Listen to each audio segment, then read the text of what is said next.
Welcome to Making Money with Laura Sanders, a name you can trust. With over 20 years of real estate experience and selling over 150 homes a year, Laura Sanders is the #1 RE/MAX agent in the state of Florida for 2021.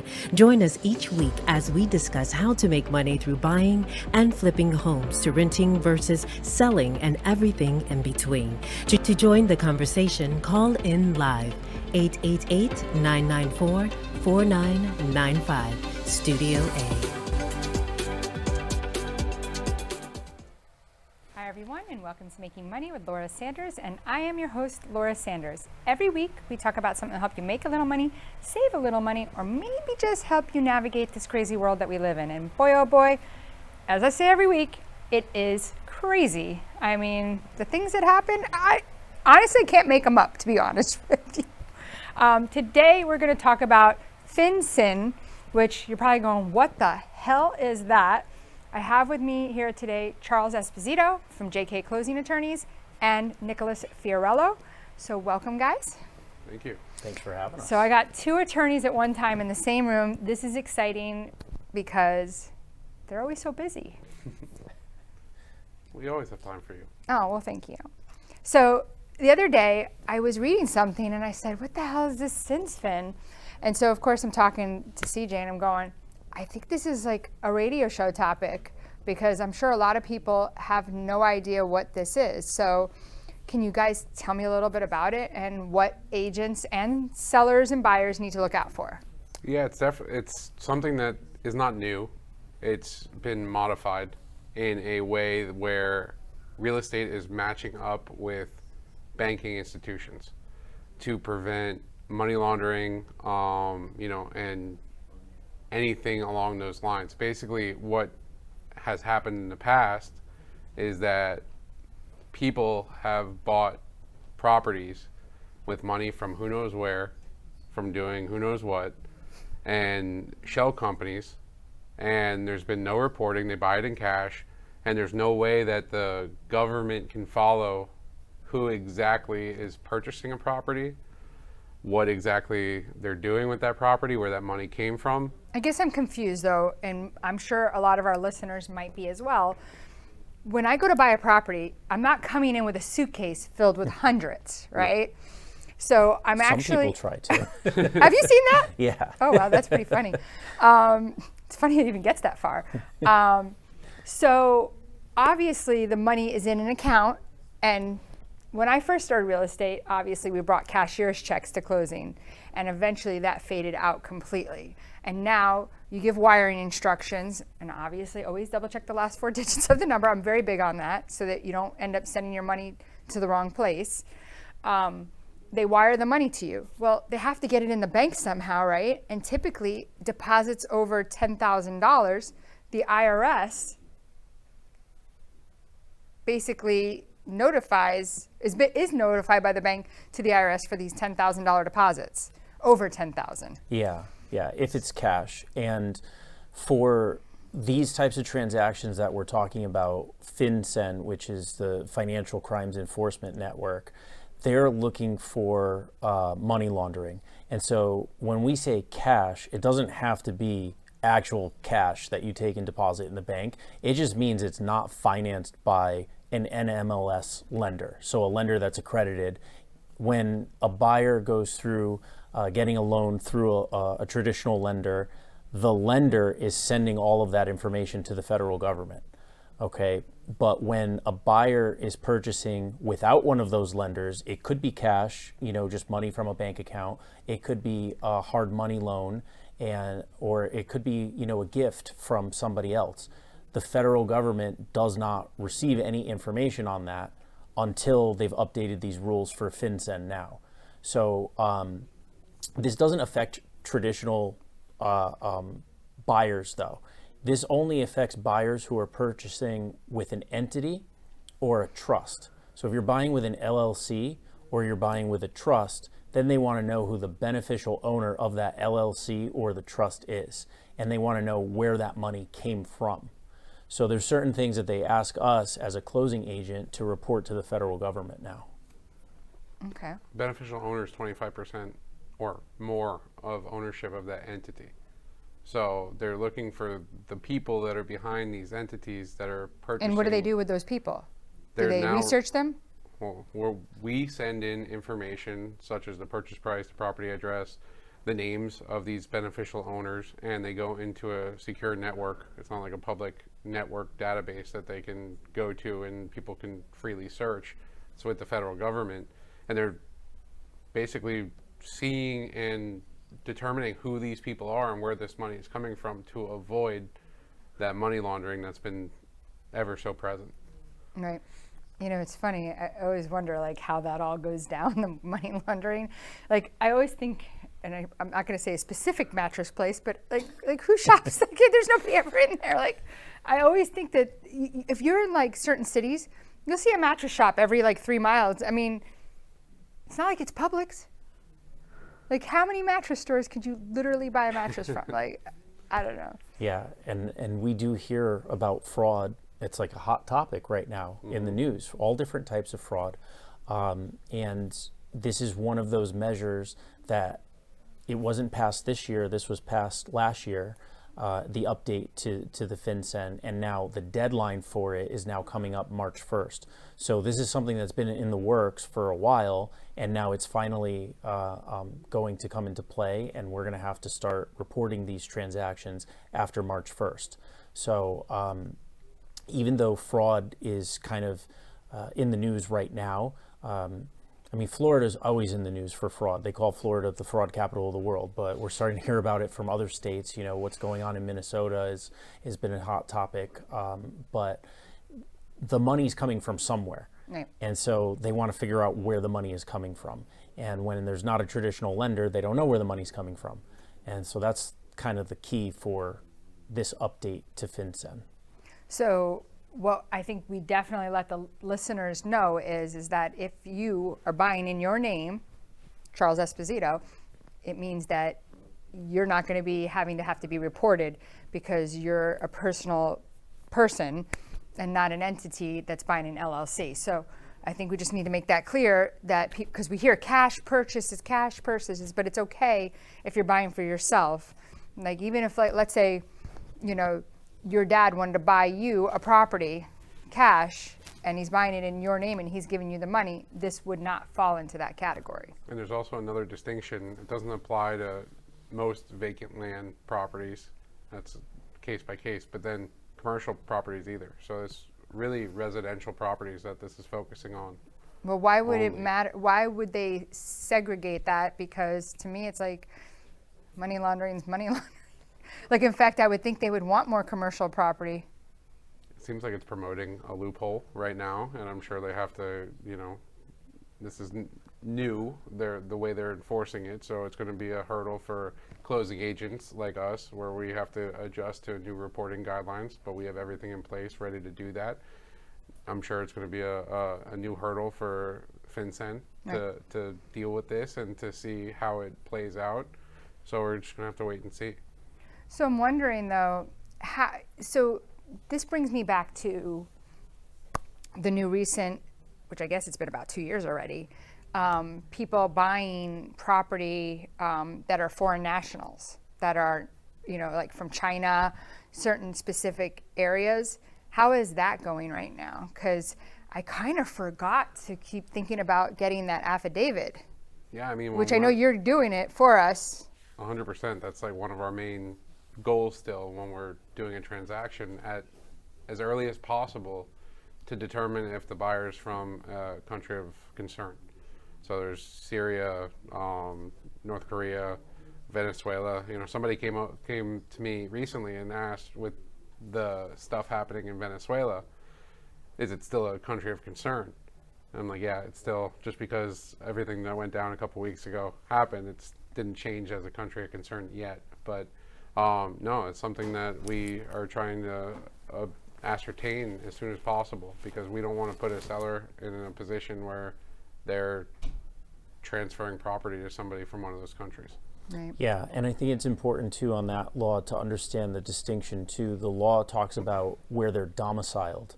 So a lot of people that might be their country of origin, let's say for instance, is Venezuela, legally, under the definition of domiciled, they may not be domiciled there anymore. So we always recommend when those clients ask us, the buyers, when they ask us, we tell them to talk to their immigration attorney about where they're actually domiciled, because they might be from that country of concern, but they may not be domiciled there for the purposes of the law.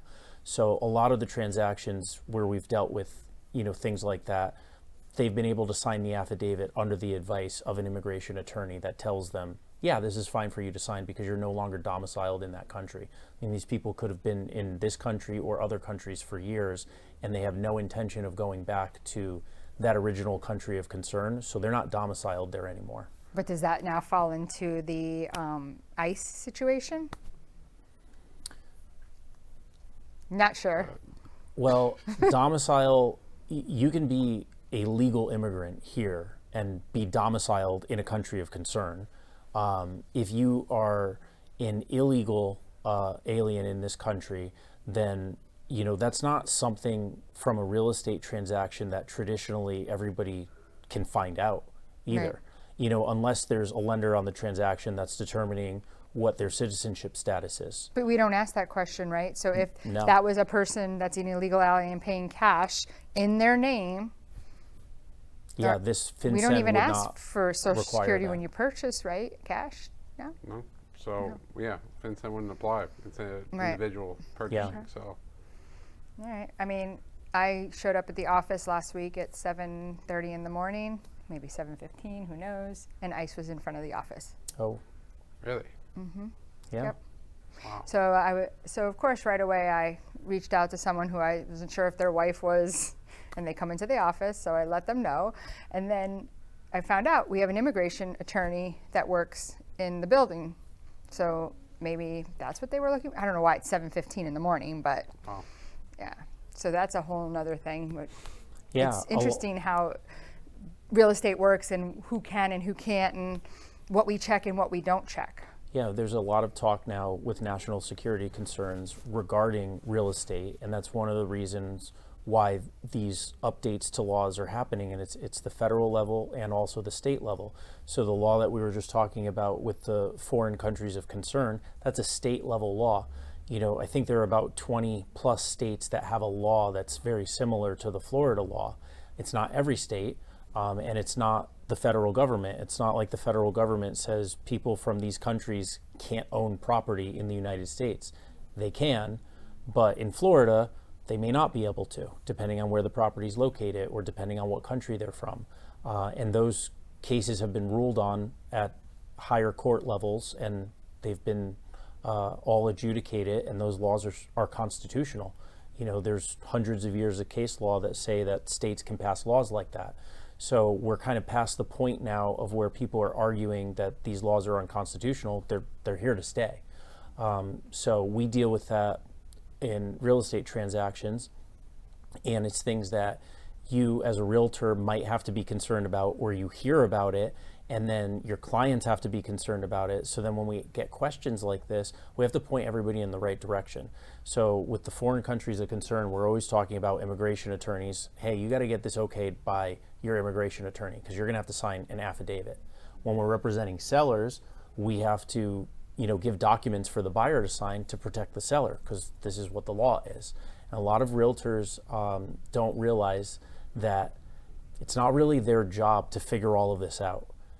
So we always caution realtors, you're not supposed to be asking what someone's country of origin is. That could be an ethical violation. Yeah. Yeah. Okay. Well, when we're going to go to commercial break, when we come back, I want to talk about, basically with that whole people can't buy in certain areas, are they coming up on the time that they have to sell? And how does that look? So let's go to commercial break, and when we come back, we'll find out, do these people that are not supposed to be here now need to sell their property, and how that looks? Stay tuned. At JK Closing Attorneys, we do all of the same things that a title company does, but with the benefits of being a law office. We can help with residential real estate, short sales, commercial real estate, refinances, 1031 exchanges, and FRIPTA withholding. Contact JK Closing Attorneys today at 954-332-3111. Again, that is 954-332-3111. 3111. Priority One Credit Union of Florida is a welcoming credit union that makes your financial success our #1 priority. We offer lower loan rates, higher deposit rates, and common sense local loan approvals, with nationwide access through shared branching. Hi, I'm Dina Hennessy, President and CEO at Priority One Credit Union. We are open to the community. Anyone can be a member of our credit union, and we would love to have you. Contact us today at 954-335-5100. You can also reach us at PriorityOneFL.org. Your financial success is our priority. That's 954-335-5100. You have been watching Making Money with Laura. For more information, contact Laura Sanders at 954-650-0827 or visit her website at laurasell.com. And now back to the show. Hi everyone, welcome back to Making Money with Laura Sanders. And guess what? I'm Laura Sanders. Sorry, I can't help myself sometimes. Sometimes I just have to be a little funny and not so serious, because I have to tell you, this job is a little too serious sometimes. But I always get it done. So today we're talking about things that you really don't want to talk about, but you need to talk about it. We're talking about FinCENs. I keep wanting to say fins, but that's something else, isn't it? That's like a tax thing, I think. Anyway, FinCENs is something that has come to my attention that as agents and sellers, we need to be aware of, and obviously having the right title companies working with them. Then the next thing that we were talking about is how about 2 years ago in August, I think it came out that now you can't have certain people from certain countries buying homes in Florida. It's not all across the United States. Every state is different on that. And then, the next thing is when they did put that into play, they said that these people had 3 years from the time that this was all put into effect. So we're about 2 years in now. Time flies when you're having fun. In another year, how, and again, I'm here with Charles Esposito and with Nicholas Fiorello. They are closing attorneys at JK. They are very much available, very much able to help. So I highly recommend agents that you give them a call. Their number's on the screen and they can help you, and they'll also give you their number as well. But what do you think is going to happen when that 3-year mark happens? I think it's going to be very hard for the state to come in and enforce any kind of fine, because then they have to establish who exactly is from or is owning property against the law that were put in place 2-3 years ago. So it's going to be very hard to establish who exactly is foreign from a country of concern and illegally holding title or owning a property. How are they going to go around and enforce that? Well, if you hear anything coming up in the future, because I would think that the government would put something into play saying, hey, if you're one of these places of concern that we do not allow you to purchase in certain areas of Florida or all of Florida, that if we find out that you haven't, there's going to be a penalty when you go to sell, because we're going to check that. Because do you check that when you're selling for people? I mean, going back to... Because that's a good way to find out, right? If you have a way to check, if when you look and you say, hey, you were from one of those areas of concern. But how would you check that? That's the... Yeah, there's no title requirement for us closing to determine maybe in a year from now they'll come up with it. Right. So you have the buyers who are purchasing, and then they'll sign affidavits stating that they're not from one of those countries of concern. And again, we're talking about the word domiciled. It doesn't mean that they were born there. It means, are they currently domiciled there, which, the definition of that is, open to interpretation for each individual person. The people that already own property, if they are not grandfathered in for whatever reason, they are subject to penalties. There's civil penalties, there's criminal penalties for it. But to Nick's point, how is the state going to figure that out? There's a self-reporting requirement. Who's going to self-report that they're not supposed to be owning property in Florida because they're, domiciled in China?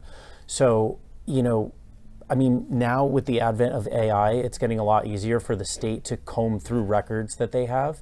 And so maybe if there's information that, they'll be able to find that's public, maybe they'll be able to do it. But I have a hard time believing that these people are going to just self-report.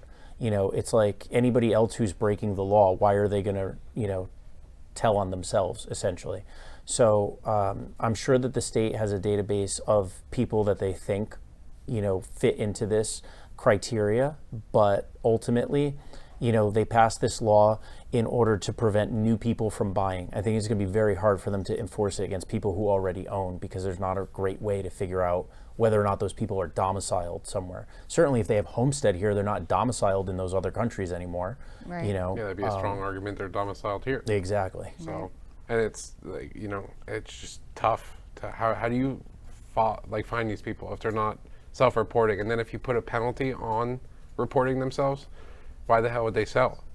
There's no reason for them to sell at that point. So come find me, type of thing. Yeah, I think it's much like what we were talking about with immigration why enforcement. bother doing this? I just don't understand, but Like- that's a whole nother. Like CJ said, it's for stopping them from coming in. Right. Yeah, it's there's a wave of national security concerns. Whether you agree with it or not, this is what is being proposed at the federal government level and also at the state government level, not just recently, but over the past decade, really. So a lot of the laws that we're talking about, they're either on the books already and they exist, and now we're talking about enforcing them, or they've been passed in the last decade. And, certainly with the buyers from foreign countries of concern, they're very interested from a national security standpoint in keeping people from those countries who have allegiance to those countries from owning property, whether that's agricultural land, property near military bases. Those seem to be the things that they're concerned about at the state and federal level. And so, they're trying to prevent more people from buying. Because if you look at a map of the United States and you see how much land is owned by people from other countries, it's quite a lot. Oh, wow. So they're trying to prevent more of that. So a from way to happening. circumvent this, though, is people could transfer cash to each other and just quick claim the property over to the other person. I mean, when you quit claim a property, that's a transfer. That's considered a sale of property. So the state is seeing that. You're not going through a normal closing procedure. And Nick, you deal with quit claim deeds a lot more than I do. But if I'm the state does look into those. Right, but if I'm like a layperson and you come to me, and I believe that this could happen, right? And you come to me and you say, hey, I want your house. It's worth $250,000. I'm gonna give you $250 cash, and you just quit claim the deed over to me. Like if somebody really wants to get me, you know what I mean? It could happen. Yeah. I don't know why it would, but if they want to do that, that could happen. But that's not to say the state's not going to audit it later. We've been seeing a lot of audits from the state in terms of documentary stamp taxes being paid. Stuff like this could come up in an audit. They are actively auditing transfers, no matter what kind of transfer they are, especially Even quick into claim a deeds. trust. They're into the trust is different, but because if I have a property, it's my name, Nicholas Fiorello, and I'm transferring it to the Nicholas Fiorello Trust. Right. That's not going to raise a red flag. But if it's the 1, 2, 3, 4, 5 Main Street. Yeah, exactly.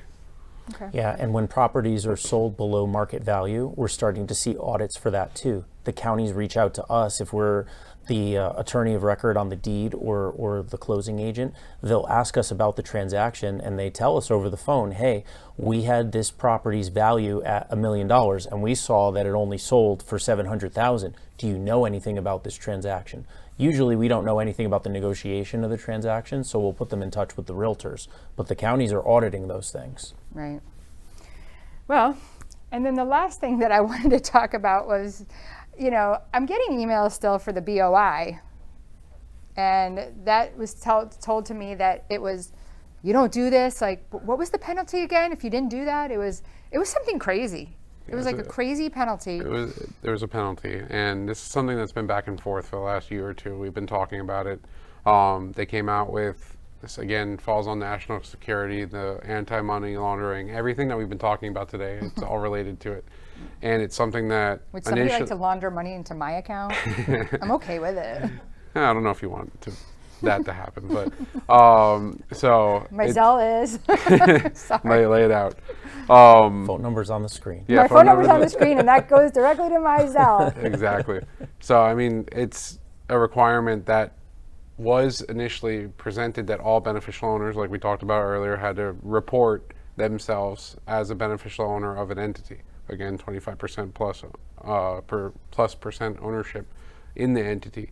Now they had it, then they went to court through the court system, and it got stopped. It stopped from, you know, at the moment. Then it came back. Then it got stopped again, and now they've pulled back, where U.S. citizens, I think it was, do not have to report their beneficial interest. So again, this is based on the national security that we've been talking about. They want foreign people who have a beneficial interest in entities to report. So that's what they're requiring. Again, it's self-reporting, and this is one of the beneficial ownership, because that was challenged in court and some of it was found unconstitutional. The FinCEN network and the DOJ, they pulled back, but now we're talking about FinCEN reporting for real estate transactions. So they're basically saying, oh, if we can't get the owners of the LLCs to self-report, we're going to get the closing agents on the real estate transactions to report, and that's how they'll allow the transactions to go forward. So we're running out of time. We could talk about this forever. I want to thank you guys for being here today.